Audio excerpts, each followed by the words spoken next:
30. Bienvenidos al Seminario Reina Valera. Yo soy Gilberto Aves, rector del Seminario Abierto, y esto es la lección número 30 de la materia Evangelismo Personal, cuyo tema es el perdón de los pecados. Pedimos la bendición de Dios sobre el estudio de su palabra. Empecemos. 6. El perdón de los pecados. Preguntas por E. D. Kinkead. Respuestas por H. P. Barker. Como introducción al tema que nos ocupa, leeré un versículo de las Escrituras, en quien tenemos redención por su sangre, el perdón de pecados según las riquezas de su gracia, Efesios 1, 7. Este pasaje muestra muy claramente que hay algunos que podían decir, y a los que Pablo les alentaba a decir, tenemos el perdón de pecados. Sin duda alguna hay muchos que están acostumbrados a repetir, domingo tras domingo, las palabras, creo en el perdón de los pecados. Por la gracia de Dios, algunos de nosotros podemos ir más allá y decir, creo en el perdón de mis propios pecados. ¿Puedes tú decir esto? Si no, te ruego que prestes gran atención al tema que vamos a considerar. ¿Debe el pecador cargar todos sus pecados sobre Jesús para poder ser perdonado? Ninguno de nosotros podría recordar todos nuestros pecados. Cuando examinamos el panorama de nuestras vidas pasadas, no cabe duda que hay algunos pecados que se levantan como promontorios, y el recuerdo de los mismos permanecerá con nosotros hasta nuestra última hora en la tierra. Pero multitudes de nuestros pecados, pecados veniales según algunos los designarían, han quedado olvidados. Sin embargo, cada uno de ellos exige la expiación, se debe responder de cada uno de ellos. La obra de Cristo es suficiente para responder por todos ellos. Pero si, antes de recibir el beneficio de aquella obra, tuviéramos que tomar nuestros pecados y cargarlos sobre Jesús, estaríamos en un verdadero apuro. El pensamiento de nuestros pecados olvidados estaría siempre acosándonos. ¿Qué haremos acerca de ellos? Sería una pregunta que nos privaría de nuestra paz. Pero hay otra razón por la que nunca podríamos cargar nuestros pecados sobre Jesús, y es que Jesús está ahora en la gloria. ¿Crees que Él puede cargar sobre sí ningunos pecados donde Él está? Nada que contamine entrará jamás allá. ¿Cómo pues puede un pecador cargar sus contaminantes pecados sobre Jesús, el Señor exaltado y coronado en gloria? Imposible. El tiempo para cargar los pecados fue cuando Él estuvo clavado en la cruz. Y fíjate en esto, si tus pecados no fueron cargados entonces sobre Jesús, nunca lo serán. Ahora bien, es cosa cierta que tú no hubieras podido cargar tus pecados sobre Él en el Calvario. Tú no existías entonces. La verdad es que Dios cargó sobre Él el pecado de todos nosotros. Jehová cargó en Él el pecado de todos nosotros. ¿Qué debe hacer el pecador para demostrar que es digno de ser perdonado? Un pecador nunca podría hacer nada para demostrar que es digno de ningún perdón. La base sobre la que Dios perdona pecadores no es que ellos sean dignos de tal perdón, ni nada que ellos puedan hacer o ser. Es totalmente por causa de Cristo, y debido a lo que Él ha hecho. Esto se verá expresado con toda claridad en Efesios 4, 32. Dios también os perdonó a vosotros en Cristo. Igualmente en 1 Juan 2, 12, vuestros pecados os han sido perdonados por su nombre. Supongamos que una persona con buena disposición da un cheque a un pobre, y le dice que lo presente para su pago en una determinada sucursal bancaria. Mientras se dirige hacia allí comienza a sentir desconfianza acerca de si le darán el dinero o no. Está vestido de harapos, su pobreza es evidente, y su nombre es totalmente desconocido. Sin embargo, haciendo acopio de valor, acude al mostrador y presenta el cheque. El cajero lo toma y mira atentamente. ¿Qué? ¿Mira acaso a los harapos del hombre? No, sino que mira el nombre en el cheque. Es el de uno de los mejores clientes del banco. Debido a este nombre el cajero entrega el dinero sin hacer una sola pregunta al portador. Esto es lo que sucede con el pecador que acude a Dios mediante el Señor Jesucristo. Dios no toma en cuenta si el pecador es digno o indigno. No hace ninguna diferencia que el solicitante de la bendición tenga una buena reputación de honradez y respetabilidad, o que sea conocido como un malvado rechazado por todos. Puede que su nombre esté inscrito en el registro de miembros de una iglesia de renombre, o que esté en los ficheros de la policía judicial. Dios no hace diferencias en su trato al pecador que regresa debido a circunstancias de esta clase. Lo que Él mira es el nombre que el pecador trae como su único alegato. Si es el precioso nombre de Jesús, no hay bendición tan grande que Dios no dé a quien la busque. En el acto perdonará los pecados de toda una vida por causa de este nombre. Cuando un pecador confía en Cristo, recibe el perdón de todos sus pecados, o solo de sus pecados pasados. Supongo que es solo natural para la gente contemplar sus pecados como pasados, presentes y futuros, pero es seguro que Dios no los divide así. Él ve nuestra vida, desde sus primeros momentos hasta nuestra última hora en la tierra, extendida delante de Él. Nuestros pecados, los olvidados ya de hace mucho tiempo, y los no todavía cometidos, Él los ve como un todo, como una serie de acciones, palabras y pensamientos de maldad. Más todavía, Él no solo ve nuestros pecados así, como un todo, sino que los vio así hace 19 siglos. Todos nuestros pecados eran futuros entonces, pero Dios los vio todos, y los cargó todos sobre Cristo. Si hay un solo pecado que hayas cometido o que puedas aún cometer, y que no fue cargado sobre Cristo, este pecado debe quedar para siempre sin expiación, y no puede haber cielo para ti. Gracias a Dios, el creyente tiene razón para saber que cada pecado de su vida fue cargado por su Salvador en el Calvario, y que como consecuencia necesaria cada pecado de su vida, desde la cuna hasta la tumba, quedó borrado cuando confió en Cristo. Como hijo de Dios, puede que cometa pecados, y tendrá necesidad de recibir perdón de su Padre por los mismos. Pero nunca más tendrá que acercarse a Dios como quien necesita perdón, como un criminal culpable bajo la sentencia de condenación eterna. ¿Es correcto que alguien ore por el perdón de los pecados? Entiendo que su pregunta no es si jamás fue correcto, sino si es correcto en la actualidad que se ore por perdón.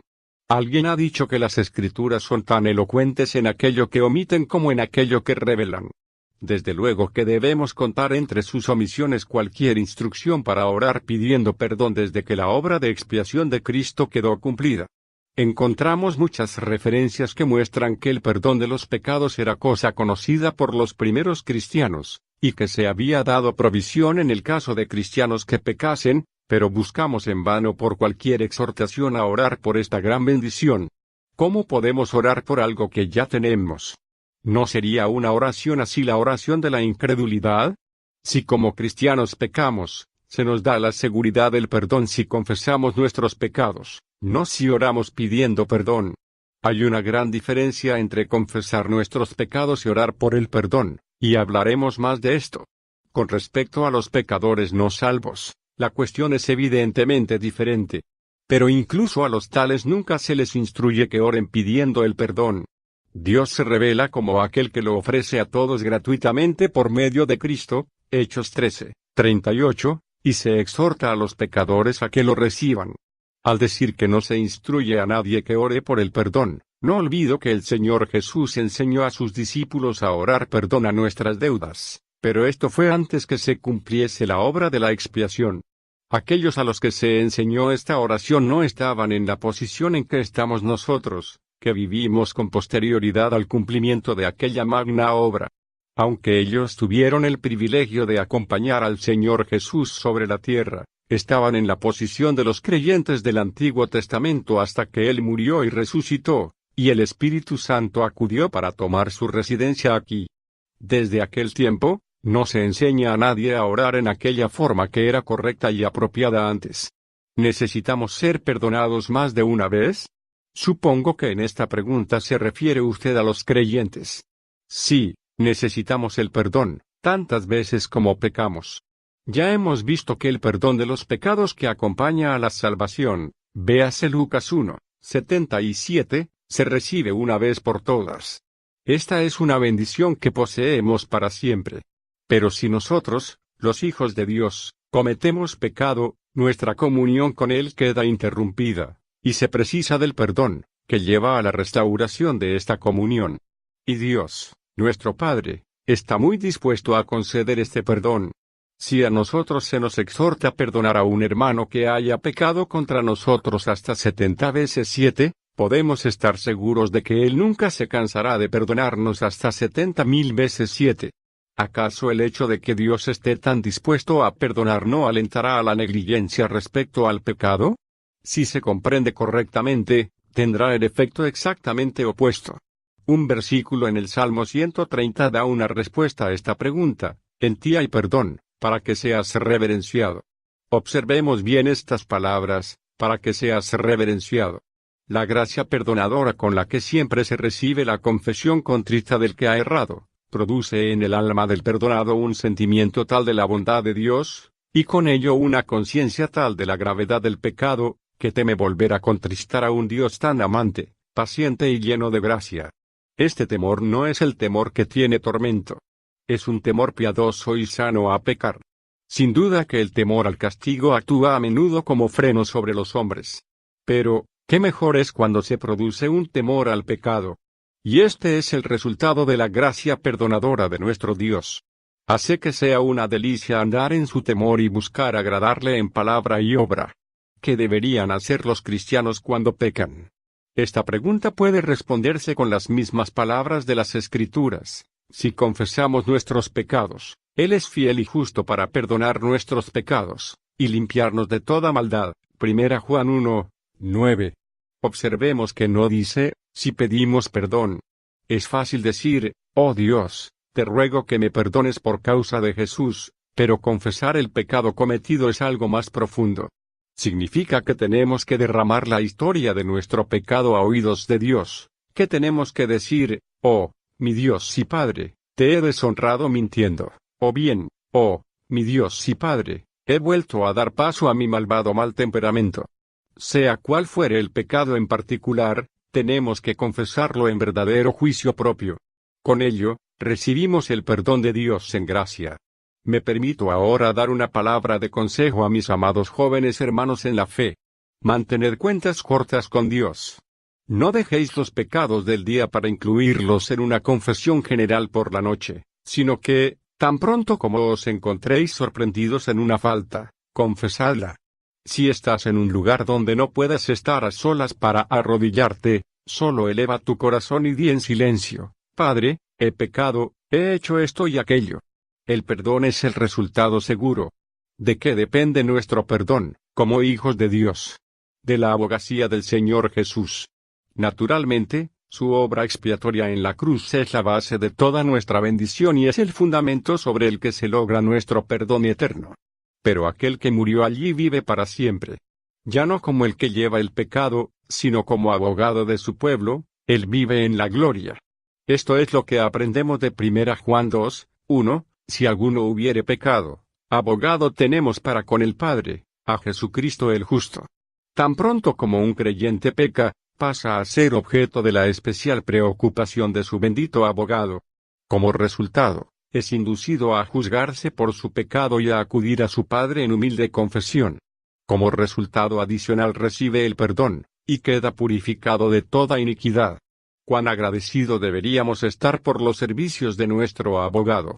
Él es tan por nosotros en la gloria hoy como lo era cuando padecía como nuestro sustituto en el Calvario, y Él nos mantiene en toda la eficacia permanente de su maravillosa obra expiatoria.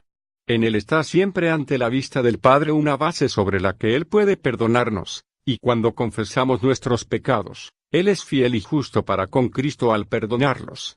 ¿Es lo mismo purificar de toda iniquidad que el perdón de nuestros pecados? Creo que es algo adicional. Un padre dice a su niño que no salga a jugar al jardín. El niño desobedece la prohibición y sale, cae en el fango, y se mancha la ropa. Este niño tiene ahora necesidad de dos cosas. Necesita perdón porque ha sido desobediente, y necesita purificación porque está sucio. Si de veras siente su desobediencia, y la confiesa, su padre le perdona en el acto. Pero el proceso de purificación toma más tiempo. Demanda la aplicación de jabón y agua. Esto es precisamente lo que sucede con el creyente. Cuando peca, no es solo desobediente, sino que queda manchado. Al confesar, queda perdonado en el acto, pero antes que su comunión con Dios pueda quedar plenamente restaurada, tiene que quedar limpio de la contaminación que ha contraído. Esto es también un resultado de la abogacía de Cristo. ¿Cómo se realiza esta purificación? Creo que en el Salmo 119, 9 podemos ver los medios que emplea Dios. ¿Con qué limpiará el joven su camino? Con guardar tu palabra. La palabra de Dios es lo que tiene poder purificador para el creyente.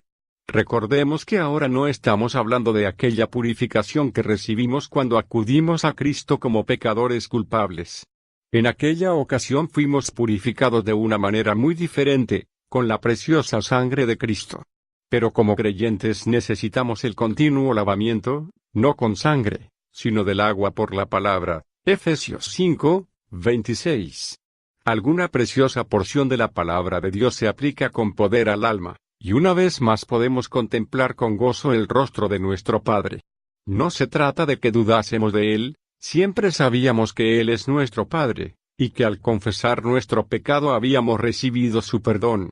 Pero, con todo, había una sensación de intranquilidad, una sensación de distancia. La aplicación de la palabra elimina esto, y la comunión queda plenamente restaurada. ¿A qué se debe que tantos del amado pueblo de Dios vivan sin la certidumbre de haber sido perdonados para siempre? Supongo que se debe a que no ven que todos sus pecados fueron cargados sobre Jesús, y que Dios es demasiado justo para jamás cargar sobre ellos los pecados con los que cargó al sustituto de ellos. Y a que ellos no reposan con una simple fe en las preciosas declaraciones de la palabra de Dios como las que ya hemos mencionado, como que Dios os perdonó a vosotros en Cristo.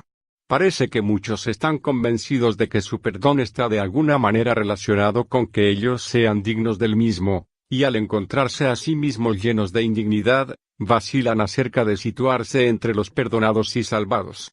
Para los tales, las benditas palabras del Señor Jesús están llenas de consolación: tus pecados te son perdonados, tu fe te ha salvado, ve en paz. Lucas 7, 48, 50. Si Jesús murió por todos, y llevó los pecados de todos, ¿no sigue de ello que todos han de ser perdonados y salvados? Cuando decimos que Jesús murió por todos, estamos usando las mismas palabras de la Biblia. Véase 2 Corintios 5, 15. Pero si decimos que Él llevó los pecados de todos, estamos traspasando los límites de las Escrituras. Es una bendita verdad que Jesús murió por todos. Él murió para abrir el camino al cielo para todo el que quiera. Su muerte ha proporcionado una base desde la que Dios puede en justicia llamar a todos en gracia, y ofrecer la salvación a todos. Pero no podemos decir a cada uno con quien hablamos: Cristo llevó tus pecados en la cruz.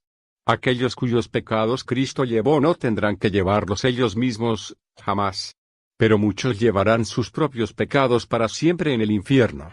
La verdad es que en tanto que Cristo pagó un precio infinito, suficiente y sobreabundante para todos, Él fue solo el sustituto de aquellos que creen.